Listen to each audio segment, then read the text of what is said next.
দেশ গড়তে জুলাই পদযাত্রার অংশ হিসেবে নরসিংদীতে পৌঁছেছেন এনসিপি নেতাকর্মীরা। বিকেলে পৌরসভা চত্বরে পথসভায় যোগ দেবেন তারা। এর আগে দুপুরে নরসিংদী ক্লাবে শহীদ পরিবারের সাথে দেখা করেন কেন্দ্রীয় নেতারা।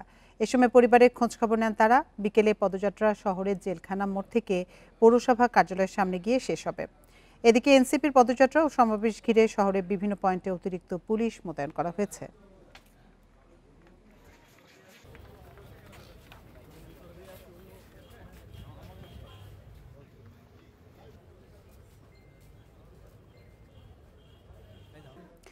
এ নিয়ে আরো জানাতে নরসিংদী থেকে আমাদের সাথে যোগ দিচ্ছেন সহকর্মী মোহাম্মদ আসাদুজ্জামান। এনসিপির পথসভা কখন নাগাদ শুরু হবে, সেখানকার সবশেষ তথ্য জানাবেন আমাদের।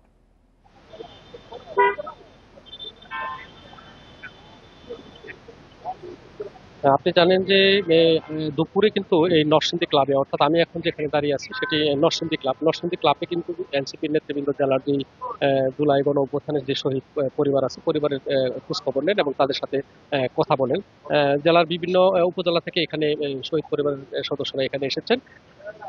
তো এখানে তারা এসেছেন, তাদের সাথে তাদের খোঁজ খবর নিয়েছেন। এখন আমরা যেটুকু আসলে কর্মসূচিতে রয়েছে সেটি হলো এখানকার যে মত বিনিময় সভা শেষে বিকালে অর্থাৎ 5টার দিকে ঢাকা সিলেট মহাসড়কের জেলখানা মোড়ে এনসিপির যে নেতাকর্মীরা তারা এখানে জড়ো হবেন এবং এরই মধ্যে কিন্তু জেলার বিভিন্ন উপজেলা থেকে কিন্তু এনসিপির যে নেতাকর্মীরা জেলখানা মোড়ের দিকে আসতে শুরু করেছেন। এখান থেকে তারা পদযাত্রা কর্মসূচি নিয়ে শহরের কোর্ট রোড হয়ে সদর রোড হয়ে পৌরসভা চত্বরের সামনে যাবেন। সেখানে যেই মঞ্চ করা হয়েছে সেই মঞ্চে এনসিপির যে কেন্দ্রীয় নেতৃবৃন্দ তারা সেখানে বক্তব্য দিবেন।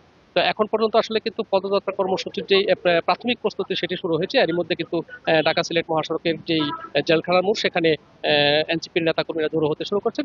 এখান থেকে হয়তো 5টার দিকে তারা পদযাত্রা কর্মসূচি শুরু করবেন। এনসিপির কেন্দ্রীয় নেতৃবৃন্দের নেতৃত্বে এখানকার পদযাত্রা কর্মসূচি পৌরসভায় গিয়ে মঞ্চের সামনে তারা সমবেত হবেন এবং সেখানে কেন্দ্রীয় নেতৃবৃন্দ বক্তব্য রাখবেন।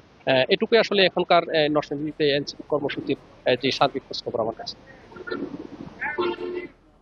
নরসিংদী থেকে জানাচ্ছিলেন সহকর্মী আসাদুজ্জামান রিপন।